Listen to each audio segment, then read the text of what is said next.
C'est reparti pour Smart Bourse, votre double dose quotidienne de marché en direct sur Bismart chaque jour à la mi-journée 12h30 13h et en fin d'après-midi la grande édition pendant 1 heure à partir de 17h, rediffusée à 20h sur Bismart TV, émission que vous retrouvez chaque jour en replay sur bismart.fr et en podcast sur l'ensemble de vos plateformes.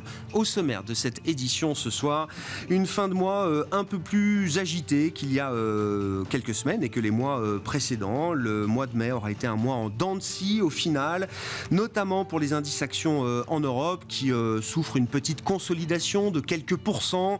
On voit que la pression baissière s'accélère un petit peu sur cette dernière séance du mois avec une baisse de plus d'1,5% à l'heure actuelle pour les indices européens qui auront souffert un peu plus que les autres. On notera l'exception du Nasdaq sur le marché américain qui a poursuivi son envolée et qui a gagné à nouveau encore un peu plus en leadership à travers ce mois de mai. On notera également l'exception japonaise du Nikkei qui a atteint ces derniers jours des niveaux inédits depuis plus de 30 ans maintenant sur le marché japonais.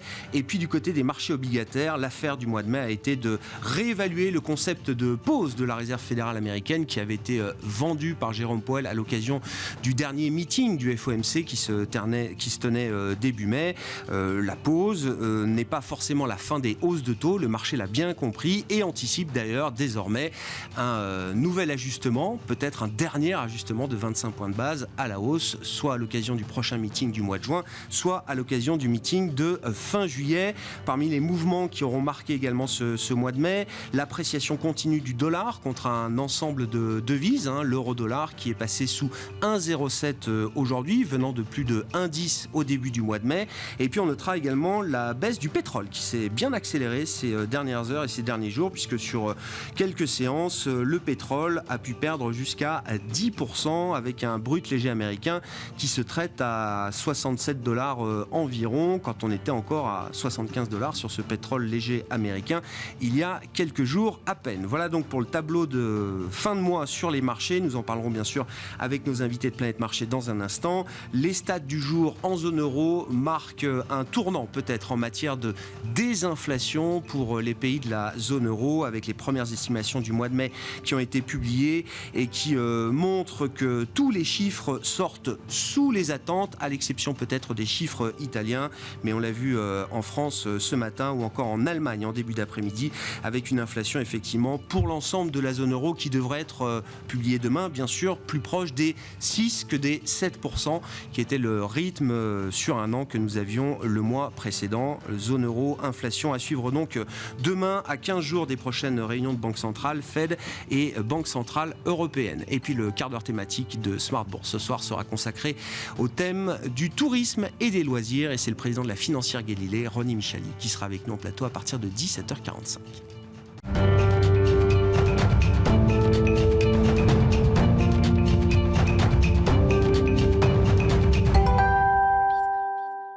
Mais d'abord, les infos clés du jour sur les marchés. Tendance, mon ami, chaque soir à 17h avec vous, Alix Nguyen, et une fin de mois un peu plus compliquée sur les marchés avec une baisse un peu appuyée, notamment en Europe. Oui, le marché intègre le ralentissement surprise de l'inflation allemande.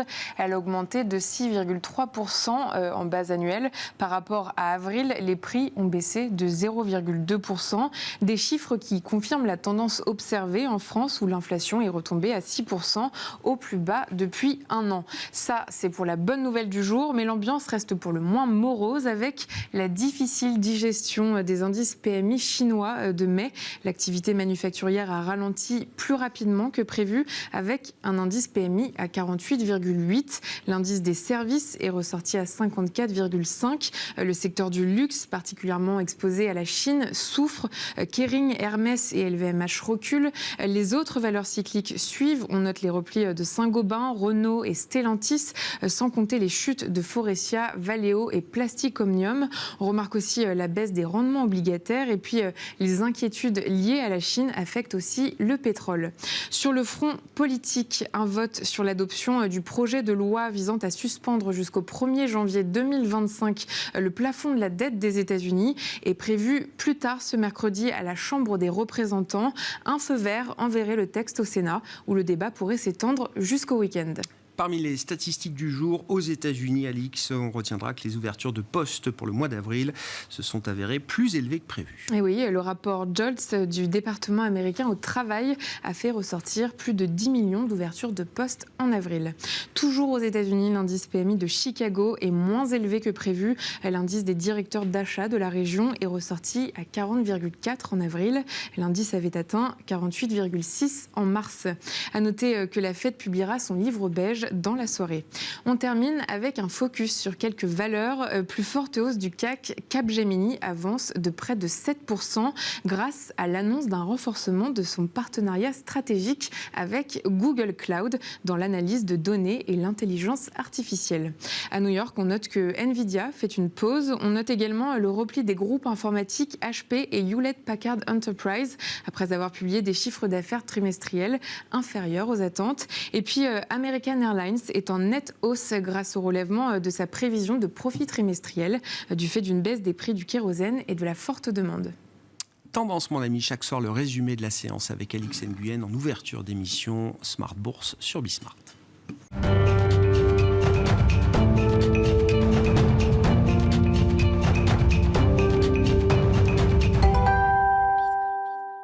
Trois invités avec nous chaque soir pour décrypter les mouvements de la planète marché. Pierre Bismuth est avec nous, directeur général et responsable des gestions de Myria Asset Management. Bonsoir Pierre. Bonsoir Grégoire. Merci d'être là. Merci à Valérie Gastaldi d'être avec nous en plateau également. Bonsoir Valérie. Bonsoir Grégoire. Vous êtes stratégiste de Day by Day et Franck Dixmier nous accompagne également ce soir. Bonsoir Franck. Bonsoir Grégoire. Vous êtes directeur monde des gestions obligataires d'Allianz Global Investors. Commençons peut-être avec les premières estimations d'inflation qu'on a pu avoir pour différents pays de la zone euro en attendant le chiffre global demain, qu'on peut estimer d'ailleurs plus proche de 6 quand il était à 7 au mois d'avril sur un an. Ça fait quand même une petite marche à la baisse qui passe pas inaperçue, Franck.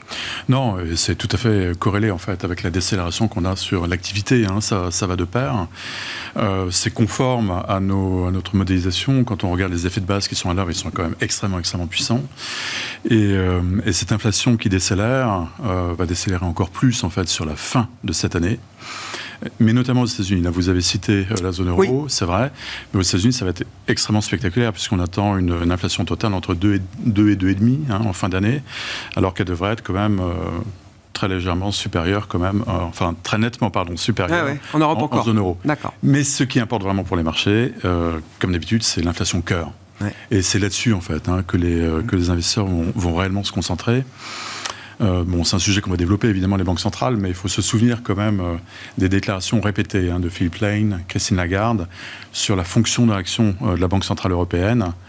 Ce que regarde la Banque centrale européenne, c'est le niveau de l'inflation cœur, c'est le momentum, donc la tendance, l'évolution prévisible de cette inflation cœur, et c'est la bonne transmission de la politique monétaire. Et en zone euro, c'est un petit peu compliqué à ce niveau-là. On peut en parler, mais avec notamment des politiques budgétaires en soutien et un policy mix qui n'aide pas la Banque centrale européenne. Et puis une Banque centrale européenne qui est en retard par rapport à la Fed, qui a encore pas mal de chemin à faire. C'est pricé dans les marchés, mais peut-être pas assez. Donc là, c'est aussi un sujet... sujet de fragilité. En fait, oui, non, mais restons sur la zone euro. On est loin d'être confortable encore avec cette histoire d'inflation cœur, avec des effets de second tour qui se poursuivent encore aujourd'hui. Il faut avoir en tête que l'inflation cœur en zone euro va être plus collante, plus persistante que celle qu'on a pu observer aux États-Unis, par exemple, Franck ? Oui, enfin, c'est probable. En fait, quand on regarde l'évolution des salaires, on a à peu près 5% de hausse des salaires.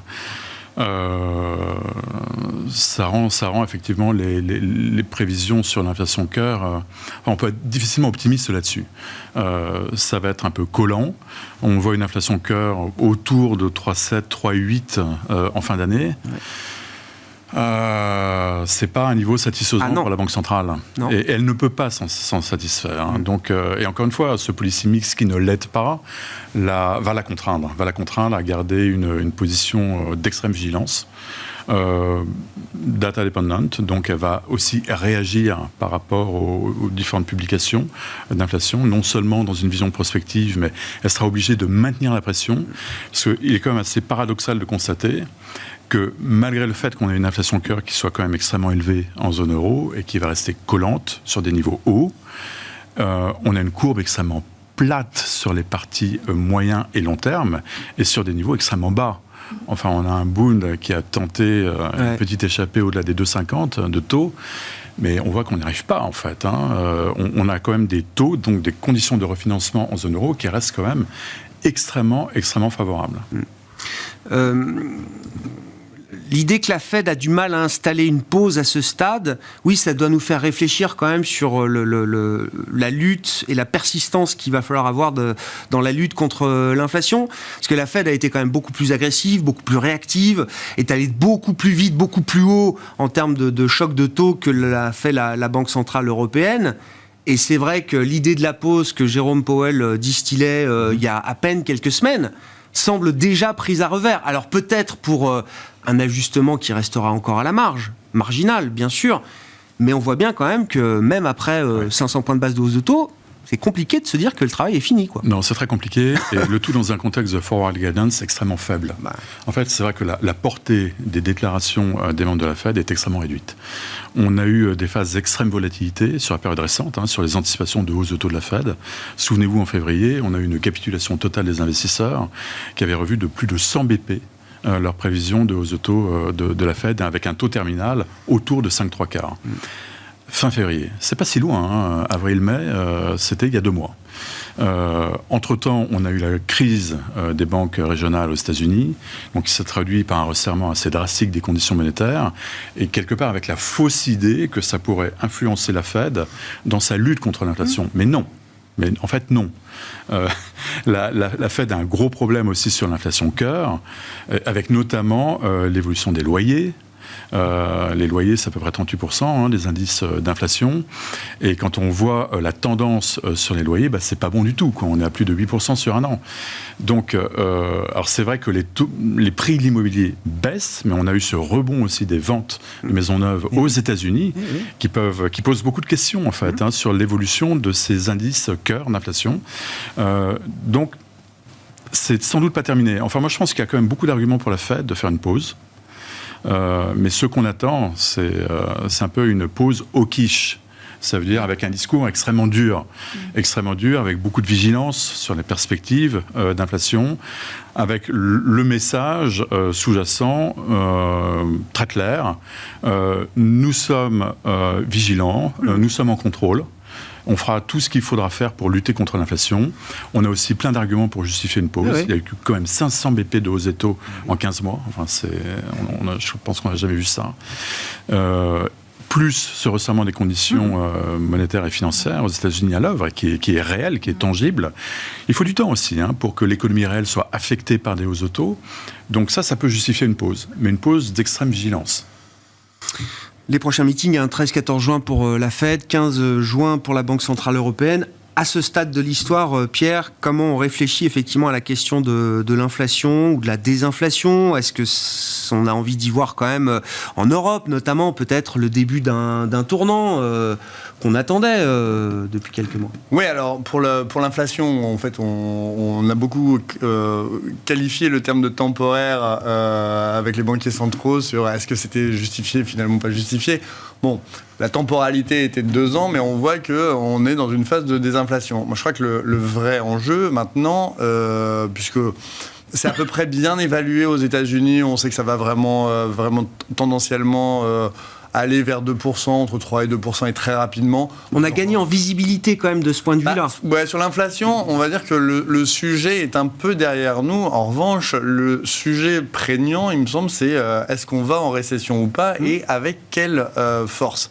Et ça, là, on va dire qu'on a l'album Panini de tous les avis, puisque et je pense que les banquiers centraux, qui sont certainement beaucoup plus intelligents que moi en tout cas, sont quand même essaye de résoudre cette énigme de marché de l'emploi extrêmement fort, marché immobilier qui se maintient plutôt pas mal, et une récession à venir. Et là, encore une fois, on a beaucoup de mal à anticiper cette courbe des taux, parce que si l'inflation baisse, avec certes un petit problème d'inflation de cœur, mais je pense que les effets de second tour, en fait, sont moins... persistants que ce qu'on peut craindre. Non, mais en fait, les salaires réels sont quand même en baisse. Donc, on n'a pas eu un overshooting des salaires, que ce soit en Europe ou aux États-Unis. Donc, on voit que les hausses de salaires n'ont pas excédé les chiffres d'inflation. Donc, je ne suis pas sûr que les problèmes de second tour soient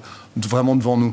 Mais en tout état de cause, est-ce qu'on a une récession à venir ? Là, c'est vrai que le marché a du mal à se positionner, d'où cette courbe des taux absolument incompréhensible, ni aux États-Unis, ni en Europe, avec bien sûr le psychodrame sur le relèvement du plafond de la dette américaine qui a pu casser vraiment la partie extrêmement courte de la courbe américaine.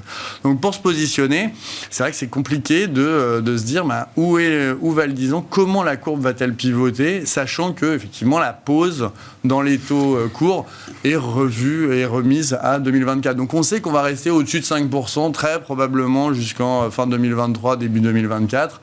Et l'ampleur de la baisse des taux dépendra finalement de l'ampleur de la récession à venir. Mais la récession, elle vient, mais on la voit toujours pas. Moi, j'ai plutôt croisé ces derniers temps des économistes qui ont plutôt eu tendance à reporter encore de quelques mois ou d'un trimestre l'entrée des États-Unis en récession.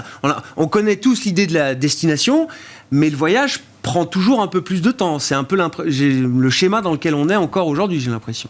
Alors, il y a ça, mais en fait, on a quand même du mal à réconcilier les dynamiques des chiffres avec une récession à venir, que ce soit aux États-Unis ou en Europe, que ce soit sur le marché de l'emploi qui est absolument incompréhensible. On a une baisse de la productivité en Europe, un niveau d'emploi qui se maintient remarquablement bien, des hausses de salaire, c'est comme si on était redevenu compétitif. Mais alors on ne sait pas très bien dans quel domaine. En tout cas, sur tout ce qui n'est pas délocalisable, finalement, on est très compétitif et on voit que l'économie réelle se porte bien. Et pourtant, on nous dit qu'on va vers une récession. Et c'est vrai que, franchement, c'est très compliqué d'y voir clair. Mais donc on a une sorte d'équilibre ouateux en ce moment qui fait que tout le monde est un peu perdu et on va dire que ex-ante, tout le monde peut avoir raison. Exactement. Mais quelle est la bonne direction ? Je crois que là c'est vraiment la plus grosse énigme pour nous à résoudre. Et d'ailleurs les avis deviennent de plus en plus tranchés. C'est-à-dire qu'on est obligé de partir sur... on a des portefeuilles qui sont totalement... qui visent une récession en septembre. On se prépare pour la destination. Exactement. Ouais, on reste plutôt embarqué dans le voyage. Mais quand on gratte, on voit bien que les positionnements financiers sont complètement différents. Certains voient le 10 ans baisser, d'autres voient au contraire que la récession sera plutôt par le 2 ans, la baisse drastique du 2 ans, une repentification des courbes. Donc on va dire que pour le moment, toutes les hypothèses sont bonnes à prendre. C'est compliqué d'essayer de surnager et de trouver une vraie voie d'investissement. Tous les scénarios se valent à ce stade, Valérie. C'est vrai que quand on parle c'est que du timing en ce moment. Quand on parle des données économiques, alors il y a la différence entre les soft data, les hard data. Même au sein des soft data, il y a cet écartèlement entre les manufacturiers et les services. Enfin, c'est plus de 10 points d'écart, 15 points d'écart en Allemagne, je crois, entre les enquêtes manufacturières, les enquêtes de services. Et comme le dit très bien Pierre, mais chaque conviction se trouve confortée par une série de données, quel que soit d'où on se place, quoi. Alors, il y a l'économie et la bourse. Moi, dans l'économie, je n'ai pas beaucoup de doutes, parce que j'ai des modèles qui sont extrêmement simples, mais qui sont long terme. Et pour moi, mes modèles long terme, ça fait très longtemps qu'ils me disent la même chose, parce que ils ne sont pas data dependent, enfin, ils ne sont pas short-term data dependent. Ils bouffent de la donnée sur un siècle. Ce qui est publié au mois de mois, ils s'en foutent complètement. C'est ça, il y aura une récession un jour. Alors ça, je ne sais pas, je ne travaille pas sur le PIB. Mais l'inflation va reprendre aux États-Unis. Pour moi, il n'y a pas l'ombre d'un doute. Bon, je vous le donne. C'est Madame Irma, mais c'est pas grave. C'est mon roadmap. Je vais le dire franco parce que c'est mon caractère. Pour moi, le pic d'inflation, c'est entre 2026 et 2028. Bon, je travaille sur la temporalité et sur le rythme. Je ne travaille pas sur le niveau. Parce que le niveau, en fait, je ne sais pas le modéliser. En revanche, le rythme, ça marche pas mal, la modélisation sur le rythme, parce qu'en fait, je travaille selon une hypothèse qui est que nous sommes, que ce soit dans l'économie ou sur les marchés, tout est régi par des comportements humains, et que les comportements humains, ce sont des réactions à des informations ou à des séries d'informations, à des événements, et que la façon dont, en tant que groupe comme en tant que personne, nous adaptons à la nouveauté, au changement, aux perturbations, eh bien, cette façon de nous adapter, elle est constante dans le temps. Il y a des patterns. Il y a des patterns qui se reproduisent. Voilà. Et donc, c'est pour ça que dans l'économie, comme sur les marchés financiers, c'est pas tout à fait les mêmes patterns, c'est pas la même vitesse, etc. Mais on peut trouver des patterns. Donc, il y a un pattern sur l'inflation. Et ce pattern sur l'inflation, donc voilà, je devais avoir un point bas en 2020, on l'a eu. Je dois avoir un point haut entre 2026 et 2028. Je pense qu'on l'aura. Donc là, on a fait une première partie de hausse. Et effectivement, on a des effets de second tour. Donc, moi, je pense que les effets de second tour, ils sont toujours devant nous. Sauf qu'ils sont lents. Ça fait plusieurs fois que je me répète sur ce sujet-là. En fait, la hausse des salaires, elle peut tout à fait se poursuivre l'année prochaine, même si on a un ralentissement économique. Ça peut être indépendant. En fait, à ce moment-là des cycles inflationnistes, c'est bien la particularité, c'est que on peut avoir ce découplage auquel on n'est plus du tout habitué, parce que ce qui s'est produit au cours des 15-20 ans précédents, ça n'était pas ça. Mais là, on peut avoir ce découplage où les salaires ne baissent pas, même si l'inflation baisse, ils vont continuer leur progression. Peut-être qu'on ne va pas tout le temps progresser à 4-5%. Ouais. Peut-être qu'on va continuer à progresser à seulement 3,5 ou 4%. Mais si on a une inflation qui continue à baisser, ça va limiter cette baisse possible de l'inflation des matières premières. Parce que ce qu'on a aujourd'hui, c'est une baisse du coût des matières premières qui avait été inflatée de façon surprenante, ne l'oublions pas, à cause de l'Ukraine et pas à cause de quoi que ce soit d'autre. C'est quand même cette explosion du prix des matières premières, c'était l'Ukraine. Bon, bref, donc on se réadapte là-dessus. Et maintenant, ce qu'on a devant nous pour l'année ou l'année et demie qui vient, c'est cette incorporation de la hausse des prix de la hausse des salaires, qui fait que l'inflation doit se maintenir. En fait, moi, c'est ce que j'attends. C'est ça, c'est que les salaires poursuivent leur hausse et que donc l'inflation baisse beaucoup moins que ce que les banques centrales vont penser. Mais tout ça, c'est sur quelle temporalité ? Ça peut se produire relativement vite, c'est-à-dire que ça peut être d'ici 6 mois, c'est un peu la fenêtre de tir la plus courte, mais ça peut prendre encore 1 an et demi avant qu'on ait cette reprise nette de l'inflation. D'accord. Ce croisement entre les salaires font monter, mais les matières premières continuent d'avoir une pression à la baisse, ça peut prendre quelque part dans cette fenêtre-là. Et sur les marchés financiers, il y a ceux qui pensent à que va-t-il se passer dans 3 mois et qui donc vont plutôt favoriser les scénarios désinflationnistes, et ceux qui pensent à ce qui va se passer dans 2 ans ou dans 3 ans, et qui, eux, vont de plus en plus favoriser les scénarios inflationnistes. Et si on regarde la partie la plus longue de la courbe, en fait, ça commence à titiller sur le 10-30. Donc, les gens... Ça titille sur le 10-30, c'est-à-dire que, finalement, depuis un mois, la partie courte donc sur le 2 ans, 5 ans, par exemple, la partie courte a plutôt reculé, on a plutôt aplati cette partie de la courbe, parce que les gens se sont dit, oh là là, on a quand même des risques de ralentissement qui sont juste là devant nous. Et donc, on n'a pas encore le timing du point bas. Donc, sur la partie courte, on a des gens qui vont plutôt jouer des scénarios récessionnistes. Mais si on se projette à un petit peu plus long terme, comme on voit qu'on a quand même toujours des taux qui sont négatifs à bien des endroits dans le monde, des salaires qui montent, etc., on peut se dire qu'il y a toujours un risque que cette inflation reparte. Mais comme on n'a pas le moment du point bas encore, la meilleure façon de jouer cette reprise de l'inflation, c'est d'aller se positionner sur la partie la plus longue des courbes de taux. Et l'écart entre le 10 ans et le 30 ans, il n'a pas baissé. Il a été plat, ça dépend de quand on regarde, mais en fait, sur 1 mois, dans une partie courte, c'est tendanciellement en baisse, et partie longue, c'est tendanciellement plat à haussier. Donc, pour moi, c'est ce qui est en train de se mettre doucement en place, et petit à petit, cette propagation de la pontification de la hausse de la courbe des taux va se faire quand on arrivera au moment où tout le monde sera d'accord que oui, on sait quand va se produire le point bas de l'économie. Pour le moment, on ne sait pas. Donc, on a toujours cette... alors, ce qu'on peut... Il y a plus de consensus sur le moyen long terme. C'est pas encore un consensus. Mais quand on regarde les courbes, en fait, déjà, il y a deux mouvements opposés qui ont changé de sens. Parce qu'avant, on avait toujours la partie longue qui restait... La partie longue de la courbe restait très déprimée, elle bougeait pas. Ouais. On avait du mouvement sur la partie courte. Et maintenant, la partie courte est en train de se calmer, parce qu'on attend, tout le monde est positionné et attend, alors que la partie longue commence tout doucement, mais pour moi, il y a une direction. Voilà, ouais, je pense qu'il y a une direction de pontification, même si c'est pas encore super perceptible. Mais c'est des trucs qui sont lents. Hein. Donc, Vous avez cette réflexion, Franck. Alors effectivement, il faut bien calibrer les horizons de temps dont on parle, oui. Les horizons d'investissement, mais il y a l'idée d'un cycle inflationniste qui est encore devant nous, avec des mouvements et des mini-cycles qui vont être parfois désinflationnistes. On est dedans, et vous dites l'inflation américaine sera à 2,5% en fin d'année, mais qu'en sera-t-il effectivement 12, 18, 24 mois après ? Oui, enfin, je pense qu'il y a un niveau d'incertitude qu'on a rarement eu en fait, sur les marchés, qui a vraiment, qu'on a ressenti très fortement en 2022, parce qu'on sortait d'une expérimentation absolument unique. En fait, on n'a jamais eu, dans l'histoire, un policy mix aussi agressif. Non. Avec une politique budgétaire totalement alignée sur une politique monétaire hyper agressive. Donc, on a imprimé la monnaie banque centrale pour des montants déments.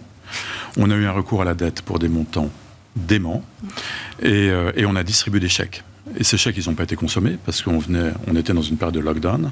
Donc, on a créé un excédent d'épargne qui s'est investi aussi sur des marchés de taux.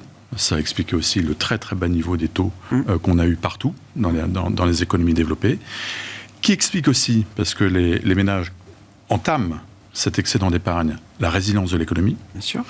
Et puis il y a un phénomène aussi qui est très important, et ça c'est quelque chose qu'on regarde de très près, c'est la productivité du travail. Elle est négative aux États-Unis sur un an.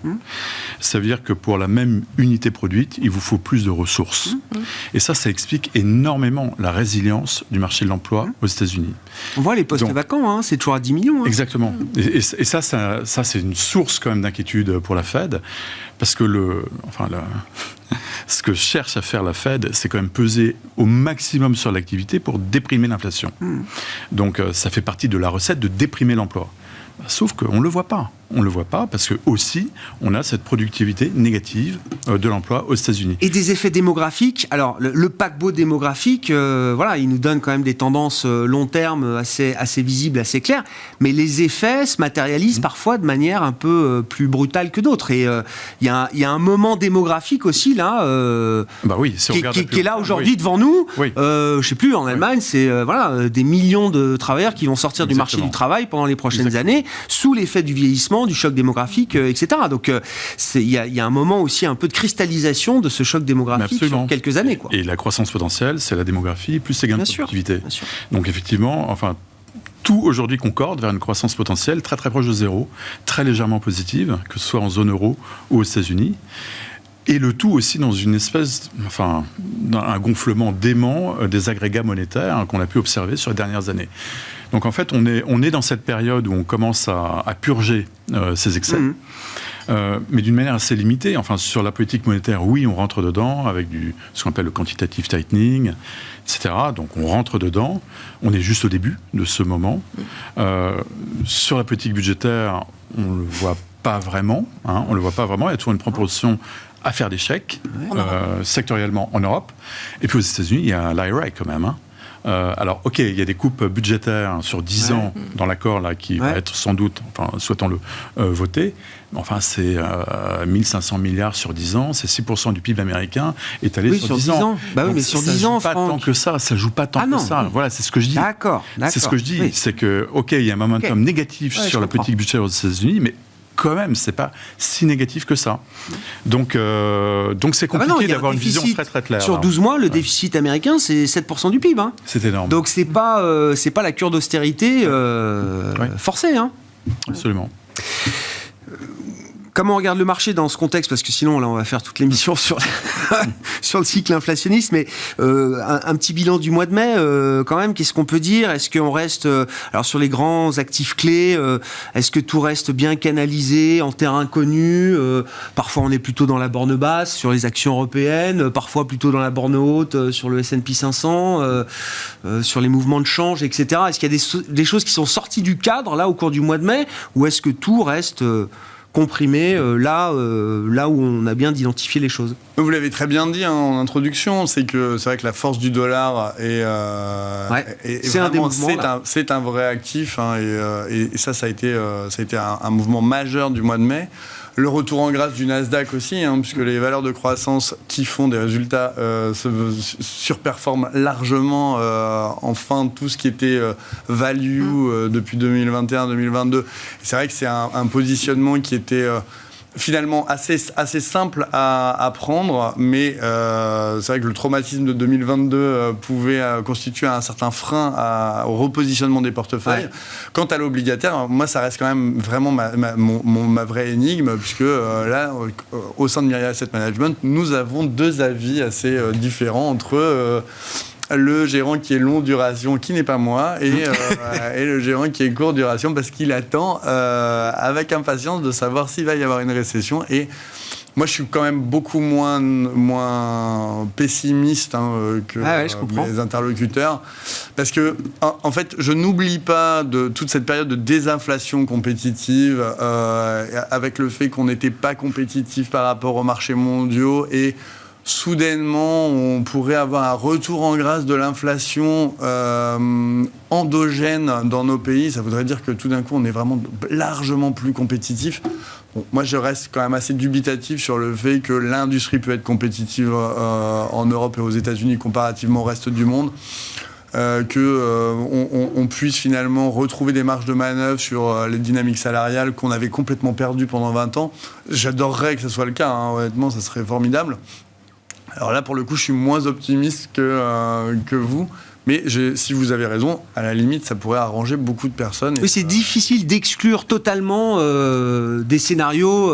c'est difficile de se dire inflationniste, que le monde a complètement changé et que ce qui prévalait sur les salaires avant le Covid pourrait finalement... qu'on a changé complètement de régime sur les pays occidentaux. J'ai quand même un peu de mal à y croire, mais à la limite, je ne sais pas si j'ai raison, je ne sais pas qui a raison, et c'est pas vraiment ça l'enjeu, quoi. L'enjeu, c'est de positionner les portefeuilles, en tout cas, sur la partie obligataire. Et sur la partie obligataire... Vous refusez la duration. Non, mais c'est difficile parce que, en fait, il se trouve que ce qui performe le mieux dans un cadre récessif, c'est quand même le haut rendement. Et ça, que ce soit en 2022 ou en 2023, ça reste quand même une vraie énigme. Les actifs obligataires les plus risqués sont ce qui performe le mieux depuis 1 an et demi maintenant. Donc, si on a un scénario très récessif, effectivement, il faut investir sur du long. Si on pense à de l'inflation, il faut shorter le long. Et c'est vrai que le positionnement uniquement sur la courbe des taux est compliqué. C'est beaucoup plus simple de raisonner en risque, pas sans risque. Ouais. Et donc, le sans risque étant le cash, puisqu'il y a du risque un peu partout, que ce soit des obligations gouvernementales jusqu'au high yield. Donc, le vrai enjeu, c'est est-ce qu'on fait du cash ?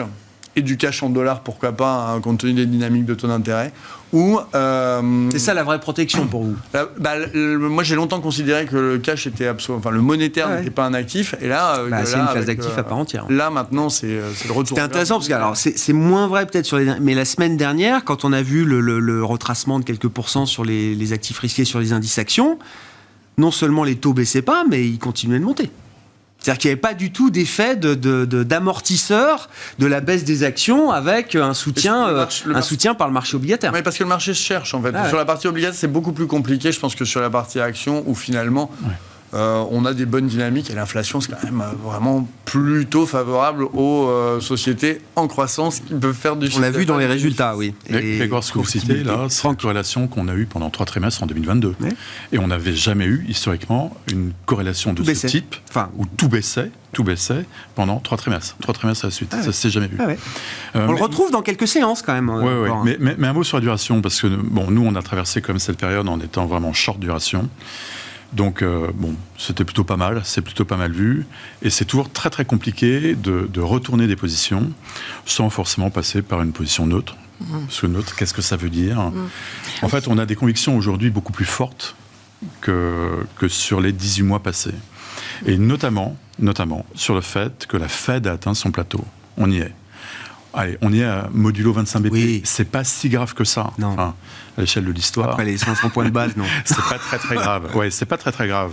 Et donc là, on s'est positionné sur des positions longues en duration sur le marché américain. On est très sceptique sur le niveau actuel des marchés euros. Donc un Bund autour de 2,50, c'est extrêmement cher. D'accord. Mais vous remarquerez qu'il n'a pas bougé, le Bund. Sur les 2 dernières semaines, il n'a pas bougé. On a une correction de 40 BP sur la Treasury 10 ans, alors que le Bund a bougé de 10 BP, quoi, pas plus. C'est quand même assez impressionnant. Alors que tout militerait pour que ce soit plutôt le Bund qui lâche par rapport à... L'Allemagne est en récession. Hein. Mais exactement. Non mais, je sais pas s'il y a un lien. Je sais pas s'il y a un lien, mais... Non, mais l'Allemagne est en récession. On est en zone euro. Et bah ouais. On a une inflation cœur qui va être très, très, très au-delà de l'objectif de la Banque centrale en fin d'année. Et encore une fois, la BCE est en retard. Donc, il y a encore beaucoup à faire. D'accord, mais donc vous dissociez vraiment la partie européenne et la partie américaine. Totalement. Sur les États-Unis, vous êtes beaucoup plus confortable avec l'idée de reprendre de la duration. Je notais d'ailleurs que les points hauts du taux à 10 ans américain sont toujours plus bas. C'est-à-dire, on a été à 4,25. On est à 70 et puis après, on est allé à 4. Et puis là, le point haut de la semaine, c'est 3,80. Et 3,80, ensuite, boum, le taux rend un peu derrière, quoi. Exactement. Et c'est une logique de protection, de hedge anti-récession, ou c'est une logique de rendement qui vous amène à prendre de la duration, 3,80 par rapport à du monétaire? C'est une bonne remarque, c'est une logique aussi de construction de portefeuille. D'accord. Parce qu'on est long sur le crédit pour avoir du carry, donc du rendement. Là, il y a du rendement. Dans nos portefeuilles. Okay. On a du rendement, notamment aux États-Unis. Et la protection vient sur l'obligataire? C'est pas seulement une protection, parce qu'on y croit, mais c'est un hedge assez naturel, en fait. Ça nous permet d'assumer totalement notre positionnement de portefeuille. Et avec l'idée d'une inflation américaine globale qui serait à 2,5% en fin d'année, très bas hein, par rapport à ce qu'on connaît depuis 24 mois, ça nous met où le 10 ans américain, ça? C'est quoi l'amplitude du mouvement qu'on peut avoir on n'est pas encore au pivot. On est sur un plateau au niveau de la Fed, de peu ou prou. Le pivot, c'est quand le moment exact, le timing de la future baisse de taux. Et ça, c'est très compliqué à anticiper. Moi, je crois que le thème « Higher for Longer » a de beaux jours devant lui. Donc, je ne vois pas de baisse de taux en 2023. Peut-être pas sur la première partie de 2024. Donc là, les marchés sont fragiles, parce que c'est exactement ce qu'ils price quand même. Hein.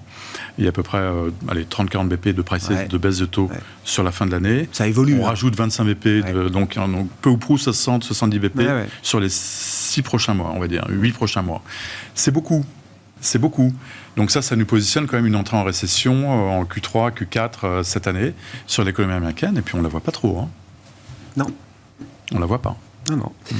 Valérie, sur la logique de marché, alors l'obligataire, moi je veux bien qu'on parle du Nasdaq quand même, le leadership renforcé du Nasdaq là, à travers le mois de mai, dopé à l'IA, dopé à Nvidia. C'est pas un thème, c'est un thème qui fait beaucoup parler. Je me suis trompée.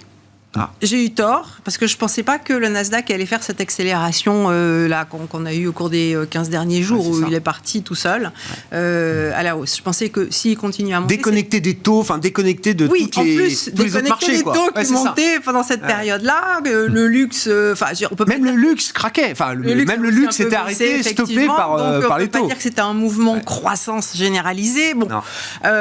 Donc, c'était de l'alpha. Bon, ça c'est quand on n'a pas compris ce qui s'est passé. On dit on pouvait pas le prévoir, c'était un truc microscopique qui est sorti du lot. Bon, alors, donc je suis pas bien à l'aise pour commenter là-dessus, parce que de toute façon, on est dans une situation où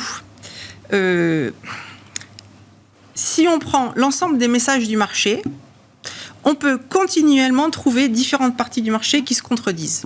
Hein. Par exemple, Franck, si soi-disant les problèmes américains de dette étaient réels, on ne devrait pas acheter du dollar et de la dette américaine. Bon, et pourtant, vous avez réfléchi et vous avez quand même pris ce pari-là. Il y a bien entendu des gens qui font le pari inverse et personne ne... Voilà. Alors, mettre une probabilité au défaut américain, c'est impossible. Donc déjà, c'est pas possible parce que les probabilités, c'est à partir de statistiques et que quelque chose qui ne s'est jamais produit, c'est une statistique de 0. Enfin, il y a 2 siècles, c'était pas la même banque centrale. C'était, enfin bon, l'historique est pas très riche de ce point de vue-là en matière de défense. Il y a des pays qui ont un historique un petit peu plus riche que celui-là. Mais pour les États-Unis, la statistique c'est 0. Donc dans un modèle, normalement, on met une statistique et là c'est pas possible. Donc si on met une statistique, on la sort du chapeau. C'est pour ça qu'on peut choisir de l'ignorer complètement ce problème-là parce qu'on ne peut pas le mesurer. Mais il y a que des trucs comme ça. Donc on a fait remarquer luxe, IT, luxe et tech, etc. Il y en a dans tous les sens, des trucs comme ça. Bon, alors, moi, dans ces cas-là, je me dis, le marché ne me dit rien de clair. Donc, la plupart des gens, la plupart du temps, on se dit quel est le message principal du marché, où va-t-il? Donc moi là je me dis où ne va-t-il pas? Je cherche les endroits et ce qu'il me dit sur les endroits où il ne va pas. Parce que finalement, si je sais qu'il va pas là, normalement ça réduit le champ des possibles. Oui, bien sûr. Oui, on trouve parfois une façon de se faufiler quoi. Et en fait, il va nulle part. Enfin, il peut aller nulle part. Il y a pas. Ah oui. Bon. Pour le moment, il peut aller nulle part. À chaque fois que j'envisage, je me dis, bon, allez, fais-le passer par là. Je me dis, oui, mais ça coince. Il y a peu de chance. Il y a des forces de rappel qui continuent à s'exercer partout. Et chaque scénario trouve des forces opposées assez crédibles en face. Qui sont relativement fortes. Et en fait, pourquoi est-ce qu'elles sont assez fortes? C'est parce que justement, on est encore dans une période où beaucoup d'investisseurs ont des convictions fortes, qu'ils sont encore prêts à défendre. Et que quand on est dans une consolidation de marché, qui est bonne hypothèse depuis un petit moment, quand on est dans une consolidation, la consolidation, elle dure tant qu'on n'a pas épuisé les investisseurs, c'est-à-dire que tant qu'on a chacun d'entre nous n'a pas remis en cause toutes ses convictions. Les positions sont solides. Pour le moment, les positions sont trop solides. Il n'y a pas de surexposition, il n'y a pas trop de risques embarqués. Et donc mais il y a du risque des deux côtés. Parce qu'il y a ceux qui pensent depuis longtemps que la hausse n'est pas justifiée et qui donc, à chaque fois qu'on remonte sur les actions, baissent trop sur les taux, enfin bon, bref, qui vont dans un sens. Et puis il y a les autres qui trouvent que de toute façon, le scénario, le paysage macroéconomique n'a pas encore donné de signaux de changement intéressant. Et donc le voyage continue, quoi. Et donc eux, ils continuent à jouer le scénario opposé. Et ces gens-là, en fait, il faut tous les deux il faut que ces deux foules opposées, la foule des haussiers et la foule des baissiers, il faut qu'elles perdent pied. Et ce que le marché va faire dans les mois qui viennent, c'est donner tort aux uns, donner tort aux autres, attendre que tout le monde soit crevé. Et quand on sera tous crevés, qu'on n'en pourra vraiment plus, qu'on dira tous le contraire de ce qu'on pensait il y a 3 mois, là, on pourra se poser la question de la sortie. Ça, c'est que de l'expérience. Je ne suis pas l'arbitre du match, mais depuis 6-9 mois, il valait quand même mieux pas être contre le sentiment. En tout cas, il valait mieux être haussier que baissier. Enfin, un baissier après 9 mois de hausse, je ne sais pas dans quel état il est, mais normalement, il est déjà un peu fatigué quand même, Valérie. Mais pas forcément. Non, j'en sais rien. Non, il y a des gens... on a pris 30% sur les actions européennes en 9 mois. Oui, mais moi j'entends encore des gens qui continuent à dire que cette hausse n'est pas justifiée et que donc elle va être corrigée. Donc, de toute façon, ils vont avoir raison à un moment donné. Enfin, plus le temps passe, oui. Si. Et moi, j'y suis prête. Je sais qu'à un moment donné... C'est quand même une histoire de moyenne, les marchés. Honnêtement, c'est... mais il y a de la vol autour de la moyenne. On est bien d'accord. Et c'est bien la difficulté. C'est que en consolidation... la moyenne a posteriori, elle est plate. Quand on regarde ce qui s'est passé dans les années 70 à 80, le marché, quand on est à 10 000 sur le Dow Jones et qu'il valait 1000, et ça a l'air plat, ce qui s'est passé. C'est plus 50, moins 50 à 4 reprises. Moins 30 plus 30, il y a une amplitude de mouvement autour de la moyenne importante. C'est ça qu'on a devant nous pour moi. Là, on ne fait pas du plus 50, moins 50. Non, pas encore. En tout cas, là où le marché ne va pas, c'est sur les émergents. Et ça, je pense qu'on peut être d'accord.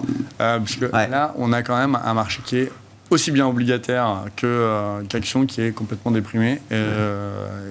Et on a vraiment des dynamiques très difficiles sur les marchés chinois. Et ça joue là, parce qu'on voit beaucoup, là, le CAC, le luxe souffre. Il y a plusieurs facteurs qui peuvent expliquer pourquoi le luxe marque un coup d'arrêt. C'était peut-être cher, les taux, etc. Les pays émergents, vraiment les pays émergents les plus, on va dire, ceux qui ont le taux de rendement le plus haut et le plus élevé, vraiment souffrent. N'attire pas. Ça souffre vraiment très très fort. Et les marchés asiatiques souffrent également très fort. Donc Sauf le Japon. Sauf le Japon, mais qui n'est pas du tout un pays émergent. Non. Un pays Justement. émergé. Justement, merci le yen, encore une fois. Oui, le yen. Ah ouais, le yen au tapis, les marchés japonais sont en forme, sachant que le Nikkei n'est pas pondéré par les capitalisations boursières, mais par les prix. Donc c'est comme le Dow Jones, c'est sujet à caution. Mais c'est vrai que le marché japonais va très bien. Et on peut dire, je pense que tout le monde dit merci au yen qui est complètement au tapis, notamment par rapport à l'euro et par rapport au dollar. Pour conclure là-dessus, pour conclure sur la Banque du Japon, Franck, je ne sais pas, on a abandonné l'idée que la Banque du Japon allait normaliser, elle aussi, ou à sa mesure, sa politique monétaire, ou c'est encore un sujet devant nous? Je pense que c'est la Banque centrale à suivre cette année. D'accord. Donc Kuroda a laissé le bébé. Oui. Il y a beaucoup de travail à faire. Mais quand on voit l'évolution de l'inflation, encore une fois au Japon, et notamment l'inflation cœur, on est à 3,8. C'est pas tenable. C'est pas tenable. Donc il va falloir qu'il bouge. Bon, on suivra ça. Les prochaines réunions vont concerner déjà la Fed et la Banque Centrale Européenne devant nous dans les 2 prochaines semaines. Merci à vous 3 d'avoir été les invités de Planète Marché ce soir.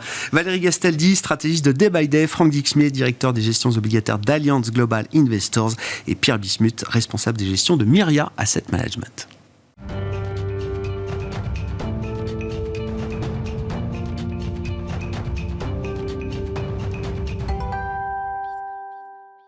Le dernier quart d'heure de Smart Bourse chaque soir, c'est le quart d'heure thématique. Le thème ce soir, c'est celui du tourisme et des loisirs que nous décryptons avec Ronnie Michali à mes côtés en plateau, le président de la financière Galilée. Bonsoir Ronnie. Bonsoir Greg. Merci beaucoup d'être avec nous régulièrement pour décrypter ces grandes thématiques globales sur lesquelles vous travaillez à la financière Galilée.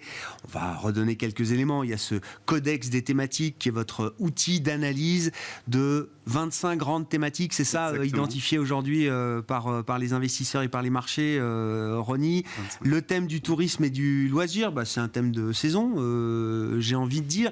Qu'est-ce qui fait d'ailleurs que tourisme et loisirs sont une vraie thématique de marché aujourd'hui, Ronnie ? Alors déjà, c'est ce qu'on appelle chez nous une thématique bicéphale. Un peu comme luxe et lifestyle, santé et bien-être, cloud et IoT. En fait, c'est un regroupement de boîtes qui sont dans des secteurs qui sont portés par une ou plusieurs méga-tendances. Donc, en fait, le tourisme et les loisirs, c'est des activités que l'on réalise dans notre temps libre, et ça tombe bien, parce que selon l'Organisation internationale du travail, depuis 60 ans, le temps de travail a baissé de 25% dans les 10 premières économies mondiales. Donc, ça en fait une thématique structurelle, mais il faut effectivement expliquer pourquoi, puisque une thématique, pour nous, mérite d'être dans le codex des thématiques si elle a 3 facteurs, si elle est structurelle, si elle est internationale et si elle est transversale. Alors, structurel, pourquoi ? Déjà, il y a une démocratisation du tourisme depuis 1950.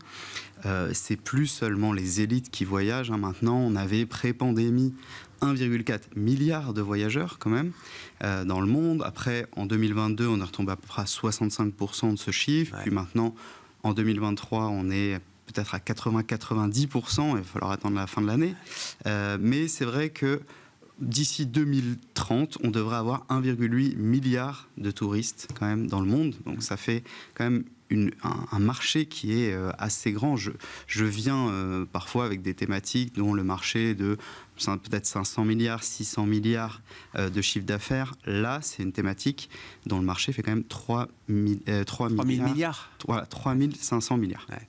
Donc voilà. Ensuite, il y a bien sûr le développement de la technologie. Et ça, c'est plutôt pour le côté loisir, quand même. On assiste à une véritable explosion de l'offre des loisirs avec des plateformes de distribution de loisirs en ligne. Alors, les loisirs à faire tout seul ou à plusieurs. Depuis la pandémie, on a également le besoin de découvrir depuis chez soi. Et donc, on a par exemple des sociétés qui vont organiser des visites virtuelles de musées, par exemple. Ou alors, on a aussi besoin de redécouvrir son environnement. Et donc, il y a des entreprises qui commercialisent, par exemple, du matériel de camping bourré de technologie maintenant. Voilà. Donc ça, c'est pour le facteur structurel. Ouais. Ensuite, international. Alors, 95% des touristes dans le monde se rendent dans 5% de la planète. Donc, on peut se dire que c'est très polarisé, mais les sociétés qui offrent ce type de prestations sont par contre partout dans le monde. D'ailleurs, l'indicateur thématique qu'on a créé sur tourisme et loisirs nous montre que les sociétés se retrouvent vraiment partout dans le monde. C'est pas vraiment polarisé. Évidemment, c'est les États-Unis Oui, bien sûr. qui sont dans le lead. Mais on a des sociétés partout dans le monde. Et c'est une thématique également transversale. Puisque ça touche bien sûr le secteur des transports, l'hébergement, les secteurs de la restauration, les plateformes en ligne, les métiers de l'accueil, l'animation touristique.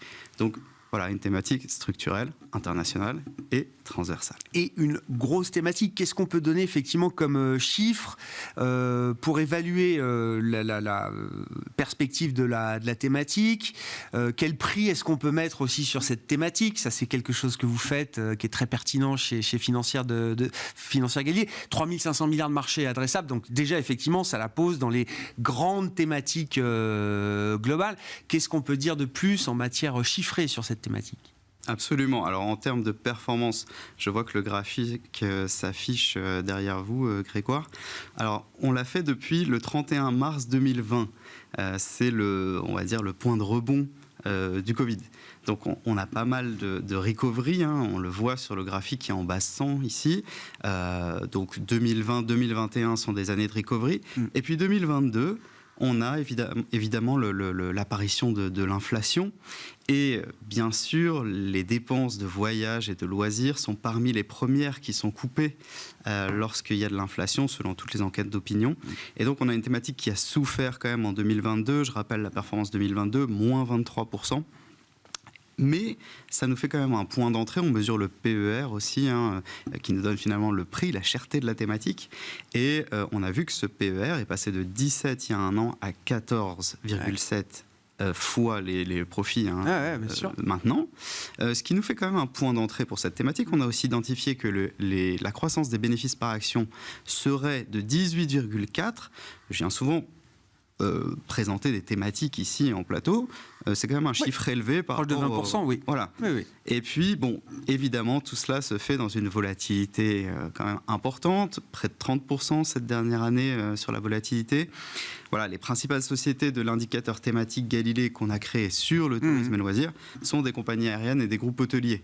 Donc forcément, voilà, et pas forcément la thématique la plus ESG également, du fait des compagnies aériennes notamment. Ouais. Ça peut être un frein d'ailleurs si on essaye de voir un peu les forces, faiblesses structurelles de la thématique au-delà des aléas conjoncturels d'une année qui peut être une année particulière, type Covid. Oui, la question climatique, ça peut être à ce stade en tout cas un vent contraire pour certains investisseurs par exemple. Alors dans le codex des thématiques, on regarde bien sûr les points faibles parce qu'il faut toujours se remettre en question. Et évidemment, c'est l'un des gros points faibles, la diminution des voyages moyens et longs courriers. Alors, par un possible durcissement aussi des règles sur les émissions de gaz à effet de serre, mais aussi par l'autocensure de certaines personnes qui, par conviction écologique, réduiraient leurs déplacements. Donc ça, c'est première chose. Deuxième point faible, c'est l'apparition parfois de quotas de voyageurs, du fait d'un tourisme quand même de masse. J'ai dit 95% des voyageurs se rendent dans 5% des destinations. C'est impressionnant ce chiffre. Ouais. Et donc on a eu des fermetures temporaires de sites, par exemple Maya Bay en Thaïlande qui a fermé pendant plusieurs mois du fait d'une surfréquentation. On a eu l'interdiction des navires de croisière à Venise depuis 2011, parce que aussi les sites touristiques étaient surfréquentés. Ça peut être des points faibles. Évidemment, je n'en parle pas, mais un autre virus, on est très très vigilant par rapport à voilà, toute crise sanitaire, parce que bien sûr, ça peut être très disruptif pour la thématique tourisme et loisirs.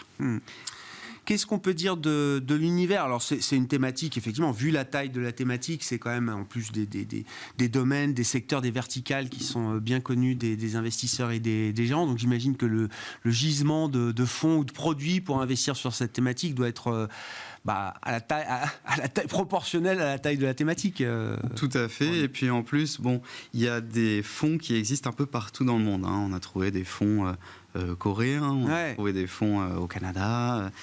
Donc c'est vrai que voilà, avec en Chine les fameuses 3 semaines d'or qui ont permis aux Chinois depuis les années 2000 vraiment de voyager et de faire que le pays est devenu le premier pays en termes de voyageurs et le premier pays en termes de dépenses touristiques.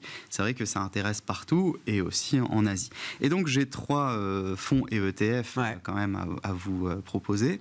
Le premier, facile à retenir, The Travel UCITS ETF. Donc de chez Anne ETF. Alors c'est bien sûr un ETF qui a un tropisme plutôt voyage, tourisme. Donc on a 60% de boîtes US dedans. Et puis on va retrouver quand même 40% de compagnies aériennes, 20% d'hébergement, 18% de plateformes internet. Donc ça, c'est voilà, pour le premier ETF. Ensuite, on a un fonds, Fidelity Select Leisure Portfolio. Alors ça, c'est plutôt pour ceux qui veulent jouer les secteurs de la thématique qui sont vers le loisir. Ouais. Voilà. Et donc, pour éviter les compagnies aériennes aussi. Ouais. Parce que, bien sûr, certaines peuvent avoir des turbulences dans leur cours de bourse. Donc ça, c'est chez Fidelity. C'est un fonds qui n'est pas UCITS, il est aux US. C'est Fidelity USA. Et enfin, on a Harvest Travel and Leisure ETF. Donc là, on peut faire les deux. Bicéphale. Voilà. C'est une société de gestion qui est au Canada. C'est un ETF. Et c'est Harvest Portfolios qui propose ce type de fonds ETF. D'accord. En gestion active ? C'est un ETF. D'accord. Voilà. Ce sont 3 ETF, effectivement. Alors, le Fidelity, c'est un fonds de gestion active. Oui, c'est un fonds de gestion active. Et les 2 autres sont des ETF. Merci beaucoup Ronnie, merci d'avoir été avec nous et de venir régulièrement décrypter donc ces grandes thématiques d'investissement global. Vous en suivez, vous en traitez 25 chez Financière Galilée, je le rappelle, à travers ce codex des thématiques. Tourisme et loisirs, c'était la thématique ce mois-ci dont nous parlions avec vous. Ronnie Michalil, président de la Financière Galilée, qui était l'invité du quart d'heure thématique de Smart Bourse ce soir. Voilà pour cette édition. On se retrouve demain à 12h30 en direct sur Bismart.